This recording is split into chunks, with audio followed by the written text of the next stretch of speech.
Iyi ni radiyo ijwi ry'Amerika.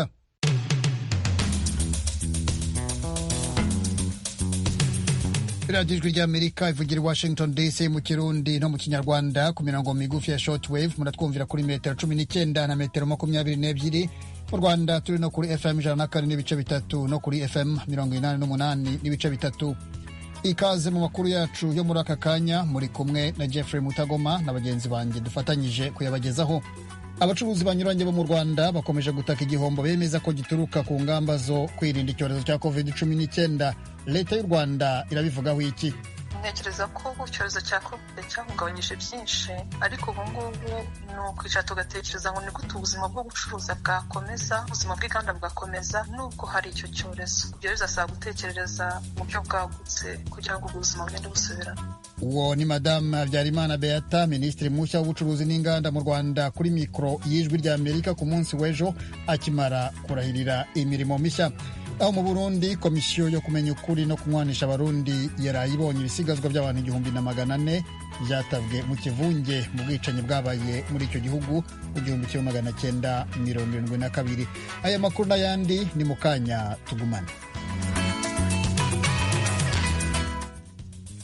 Amakuru yacu tuyahere mu Rwanda, aho Minisiteri y'Ubucuruzi n'Inganda ivuga ko igiye kwiga ku buryo bwafasha abacuruzi gukomeza imirimo no kureba uko bakwikura mu gihombo baterwa n'icyorezo cya COVID-19. Minisitiri mushya w'Ubucuruzi n'Inganda Habyarimana Beata yarabitangarije Ijwi ry'Amerika akimara kurahirira kuyobora iyo minisiteri. Asumta Kaboyi nibyo atubwira.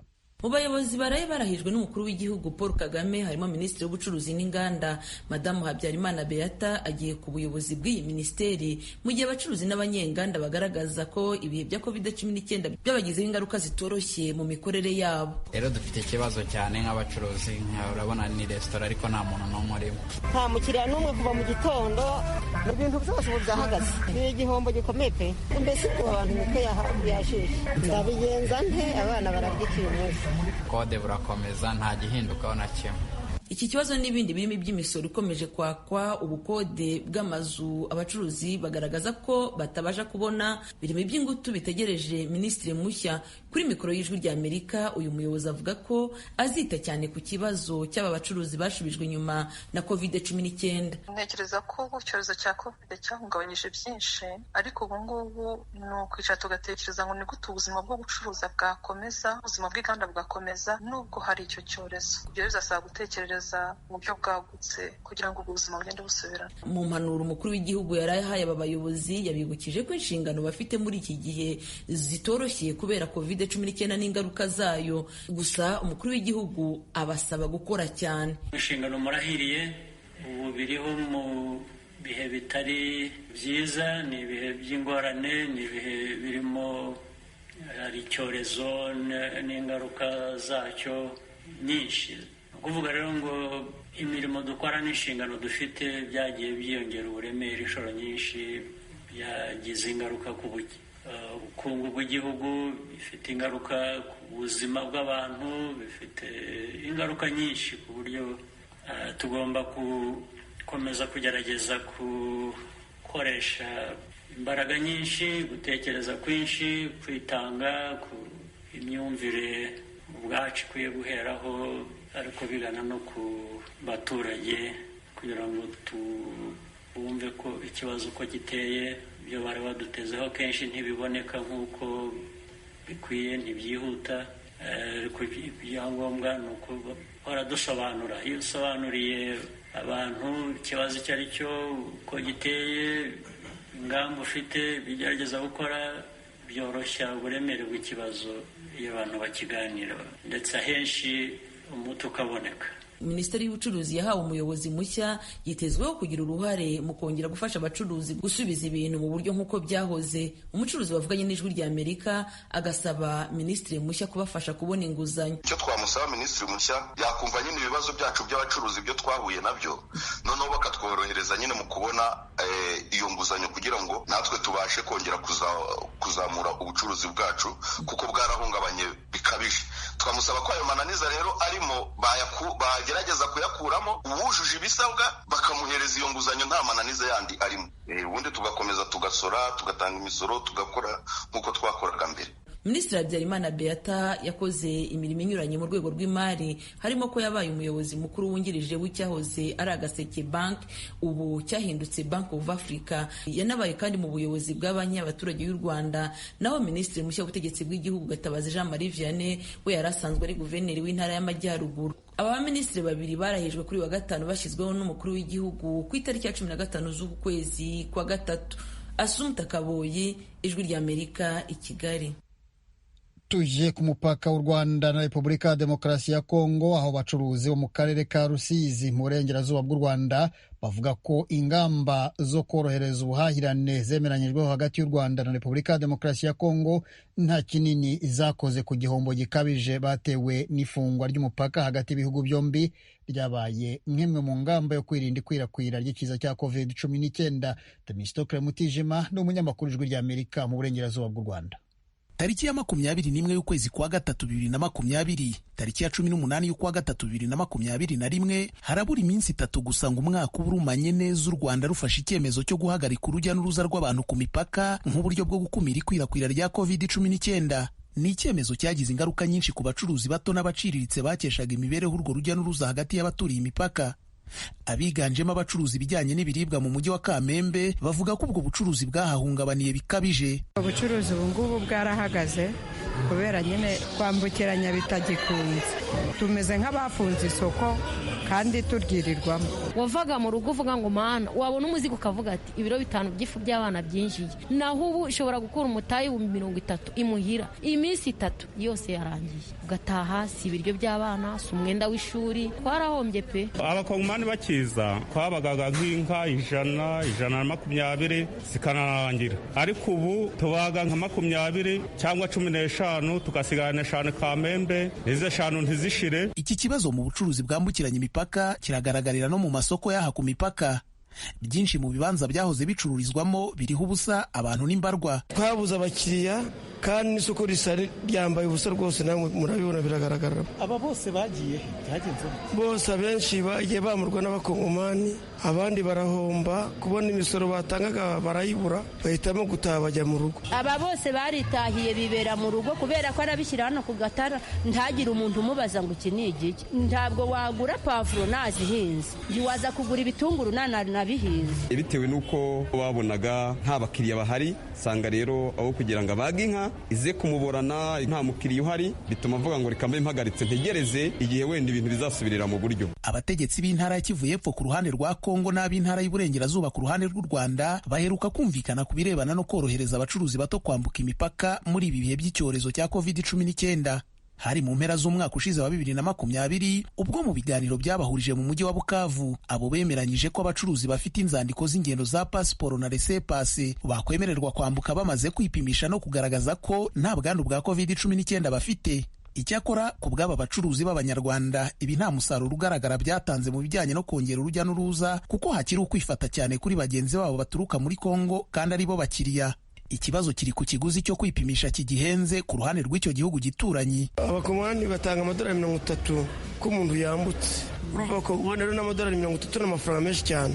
Ntabwo yabona amadolari 30 yo kuza gutanga kugira ngo bamwomutse, noneho ngo abure nayo kuza guhanga bikunda. Bariya batambutse nta bakiriye tubona, n'ubundi tugera mu masaha 9 nta muntu uragurisha n'ibihumbi 3, kubera ko Abanyarwanda ibi bintu by'imbuto n'imboga usanga benshi ari abahinzi babifite mu mirimo, ababihahaga ni bariya badahinga. Ku ruhande rw'u Rwanda kugeza ubu ikiguzi cyo kwishyura igipimo cya COVID-19 kuri aba bacuruzi bato kirasaga gato y'amadolari 5. Bagasanga ibiganiro bihuza abategetsi ku mpande zombi ku buryo bagenzi babo bakoroherezwa byaba igisubizo ku gihombo bakomeje guhura nacyo. Nka leta yacu n'ubundi kwidukunda yavugana nabo muri Kongo, abakongomani akaba aribo bajya baza nabo igiciro kikamanuka, aho kuvuga ngo tubikurikire twebwe twumva n'ubundi ari ugusiragira. Ntabwo tugiye ngo ducuruze tudandaze nk'uko twadandazaga, n'ubundi duhagarara ntibakatwirukana ngo dukomeze. Nuko nibura barkorohereza nyine, nibura twebwe tukaba duhagaze kujyayo, ariko nibura bo bakabarekura, nibura bakajya baza bakaduhahira. Nibuze babaretse bakajya bizira bakoroshya igipimo, natwe byadufasha, wenda n'abatwambuye bashobora kuzayaduha. Ijwi ry'Amerika yagerageje kuvugisha inzego z'ubutegetsi mu karere ka Rusizi ku birebana n'icyifuzo cy'aba bacuruzi, ariko ntibyadukundira.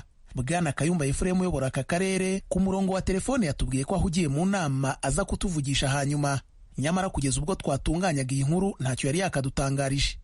Mu gihe yagira icyo avuga naho twazabigarukaho mu makuru yacu ataha. Uretse kuba aba bacuruzi bato bambukiranya imipaka bo mu Rwanda bagaragaza ko ihungabana ry'imigenderanire n'abaturanyi ryatumye hari bagenzi babo bafunga ubucuruzi bagataha abandi bagahomba, hari n'amakuru Ijwi ry'Amerika yamenye ko bamwe mu bakoreraga aha mu mujyi wa Kamembe babishoboye bahisemo kwimurira ubucuruzi bwabo ku buryo buhoraho mu mujyi wa Bukavu muri Repubulika ya Demokarasi ya Kongo nyuma y'aho ku ruhande rw'u Rwanda byangiye.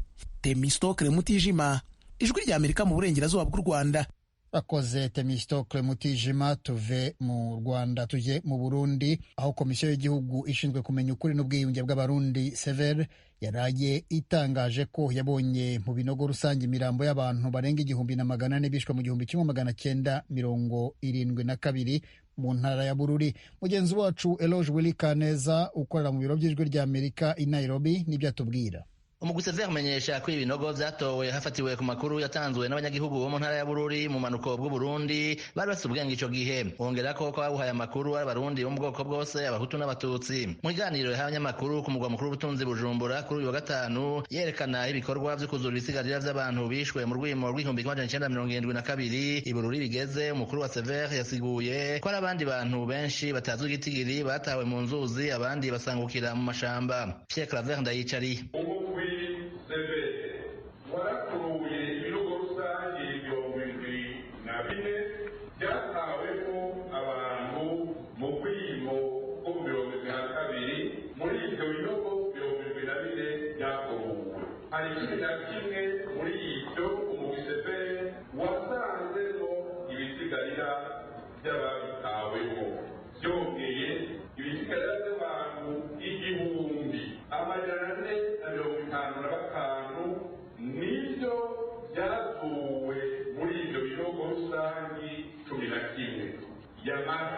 hari n'abandi benshi bishwe bakaza mu nzuzi nka Sibuvyaye, Jiji na Murenge.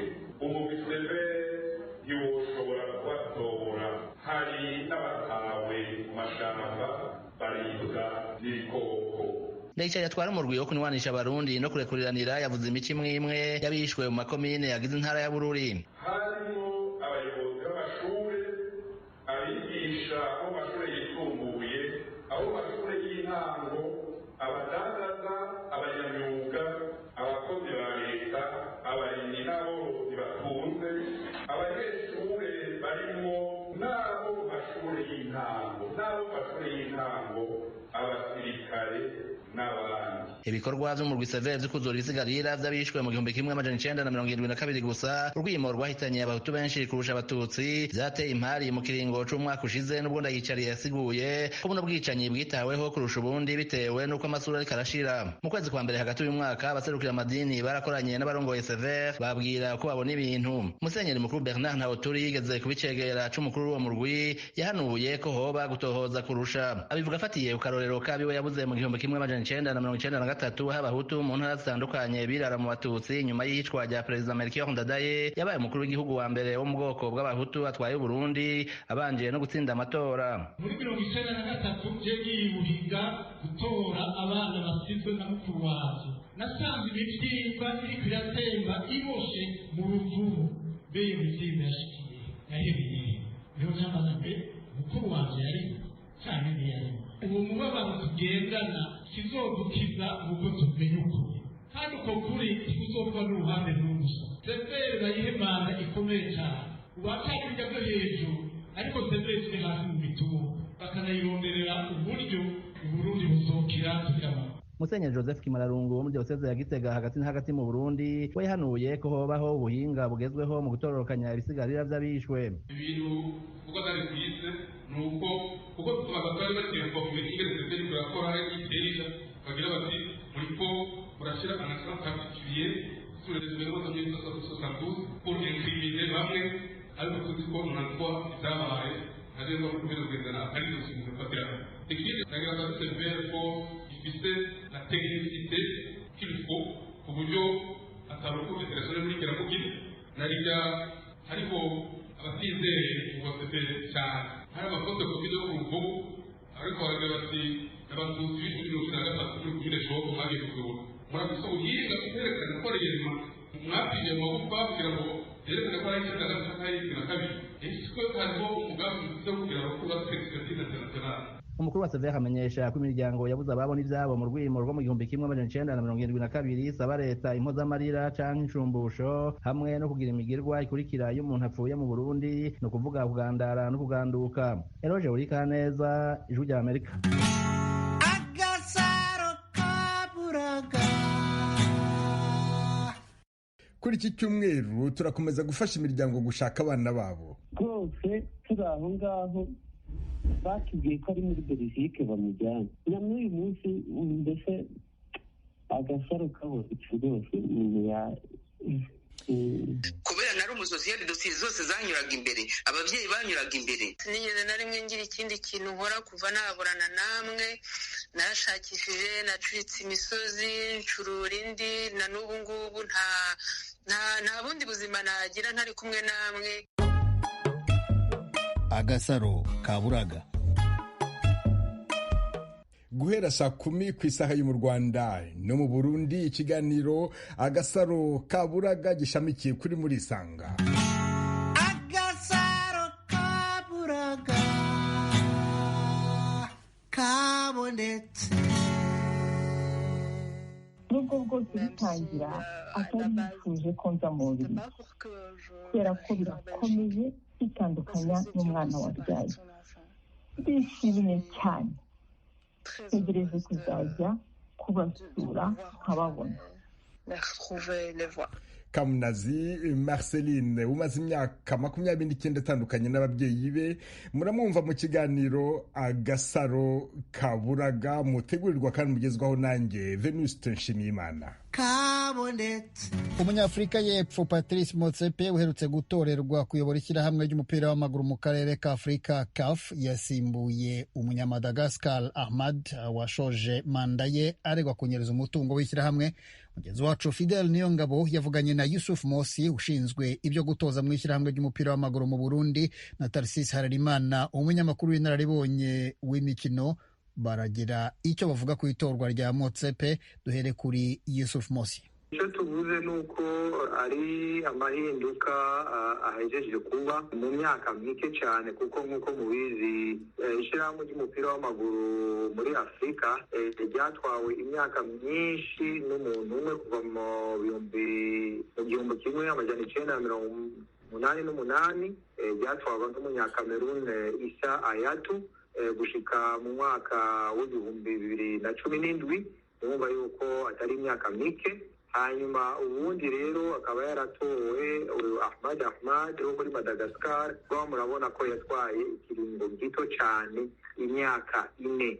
Ni ukuvuga rero n'amahinduka manini cyane yabaye mu ishyirahamwe ry'umupira w'amaguru muri Afurika. Hanyuma ikindi twabonye gishasha nuko hariho iyindi siguro nshasha nk'uko mubizi bwari ubwa mbere turonka abakandida barenga 2 ku ntebe y'urongora ishyirahamwe ry'umupira w'amaguru muri Afurika CAF. Hari Patrick Motsepe, hakabaho Augustin Senghor, hakabaho Ahmed Yaya, hakabaho na Jacques Anuma. Tutarashiramo rero na Ahmad yari acize yuko ashobora kwitoza aho tasi mubwiriye yuko urubanza rwiwe igiye gusubiremo ko murazi yuko bari bamuhagaritse imyaka 5 mugabo baravuga bati reka tugusubiremo turabe yuko byaciye mu nzira z'ukuri. Yari akifite icyizere urumva bwari ubwa mbere turonka abakandida benshi mugabo FIFA nayo ikaba yarashizemo ukuboko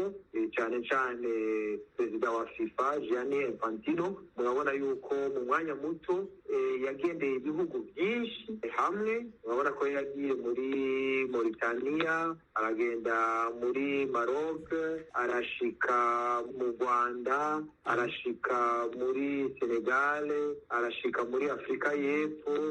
Aho hose yagomba guhindura ibintu kugira ngo hatogwe umuntu umwe. Uyu muntu nawe ubwiwe yibaza yuko ari we yizeye cyane cyane nibaza yuko yafatiye ku bukene, ku bintu by'ubusuma byabaye ku ntwaro ya Ahmad hanyuma rero arumvisha Afurika yose yuko abakandida ahubwo boje hamwe kugira ngo ubarongora abe umwe abandi nabo babe ivyegera vyiwe uwundi nawe abe umuhanuzi. Reka tubaze Tarcisse Harerimana, namwe itogwa rya Motsepe rivuze iki cyane cyane ku mupira w'amaguru muri Afurika, ku buryo ishyirahamwe CAF ryari risanzwe riko riratwagwa cyane cyane kwasubiriye Ahmad?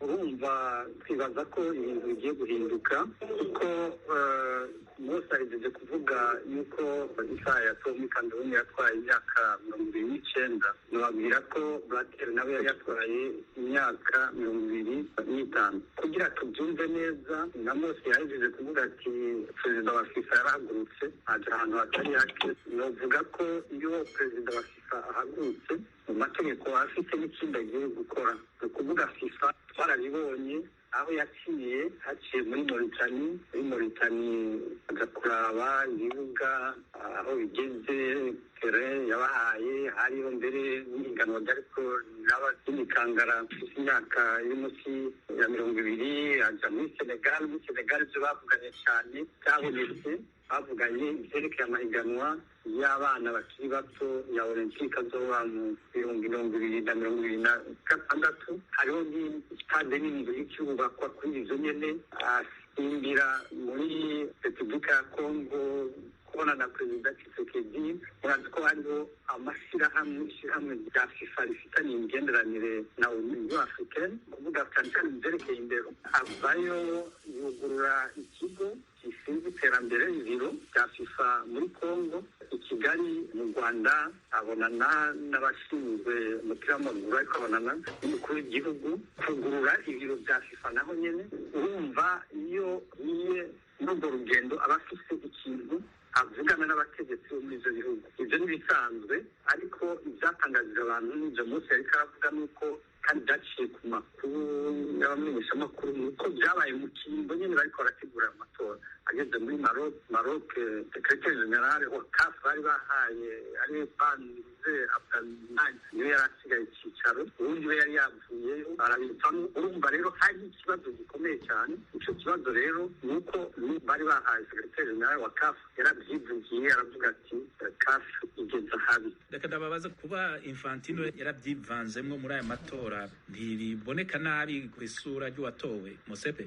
Biboneka nabi ku bantu batazi cyane cyane ingene ibya siporo bimeze, batazi n'igituma, kuko FIFA igizwe n'ibihugu birenga 211 amafederasiyo, harimo mbere n'ibindi bihugu kuko FIFA n'ikindi kintu mbero za Ekose n'ibiki.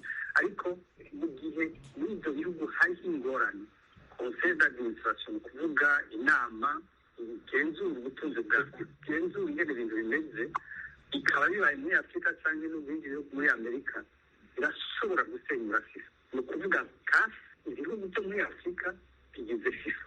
Ni ukuvuga rero ko umukuru w'ibyo bihugu byose mu mafederasiyo yose afise uburenganzira bwo kugenda guhanura, afise uburenganzira bwo gutunganya amafederasiyo yo muri ibyo bihugu mbere n'ayo makonfederasiyo ya CAF kugira ibintu bigende neza. Ibyashikiye FIFA ni byinshi cyane.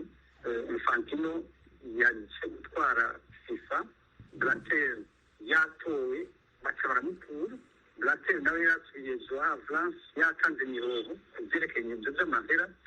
Nta kuntu rero uyu muntu yoza ngo aje kugirira neza ibintu FIFA atagiriye n'amashyirahamwe agizwe FIFA ngo atunganye cyane cyane ibyo bintu by'ubutunzi bijya habona hanyuma amahera atunganye neza. Ukureba n'iko ibintu bimeze. Nawe Yusuf Mosi, kuba Gianni Infantino yagize uruhara muri aya matora, nta kibi mubibona ko? Icyo novuga ni uko bamwe cyangwa amaradiyo menshi, ibinyamakuru bavuze yuko habayemo ukwivanga k'ubwigenge bw'ibihugu bya Afurika. Mugabo hajya iyo wuguruye umwango umwanzi arakwinjirira. Je novuga yuko tudahendana ngaha, amatora yabaye umwaka wa 2017 hajya novuga yuko twahihendeye, kuko ngira ngo byakurikiye twese twarabibonye kuko mfashe nkaraba aho uko ubutunzi bwa kafu bwari bumeze bw'ishyirahamwe bwari bumeze neza twari dufite kontra nziza naho twavuga yuko bikiri hasi ni kubera yuko amahiganwa yacu muri afurika atari bwashike ku ntambwe ishimishije cyane mugabo nka kontra yo gutangaza umupira biciye ku mbonesha kure kafu yari ifitaniye na Lagardère muribuka yuko harimo amahera atari make mugabo raba aho tugeze ubu inyuma y'imyaka 4 mu kigega cya kafu hasigayemo amahera atarenga imiliyoni 60 z'amadolari n'amahera make cyane murazi umupira utwara amahera menshi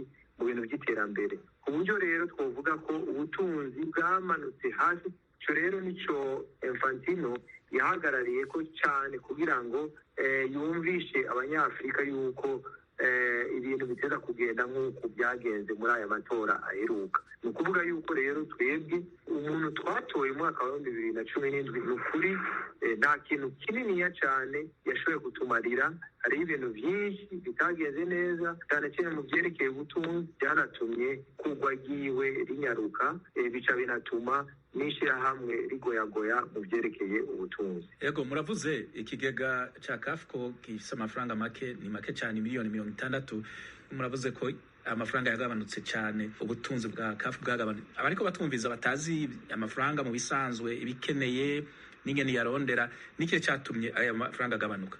Amafaranga cyane cyane ubutunzi bwa kafu aho bwari buhagaze no by'itangazamakuru biciye mu mbonesha kure ni ukuvuga bijya bita les droits télévisuels les droits de retransmission y'inkino dufatiye kuri aya makupe d'Afrique des Nations aya mahiganwa ahuza imigwi ni ukuvuga za CAF Champions League CAF Confederation Cup hajya niho ubutunzi bwa kafu bwari buhagaze ahandi bwari buhagaze mu byerekeye ibyo kumenyesha cyo kurangisha ni ukuvuga amapublicité aho naho haravamo amahera atari make mugabo gisata kinini cyava muri kontra kafu yari ifitaniye n'ishyirahamwe rijeje ibyo gutangaza amakuru ry'abafaransa ryitwa Lagardère aho rikuriyemo akarenge aho iyo kontra ihanaguriwe aho rero bwa butunzi kafi yari ifise bwaciye buyonga kuko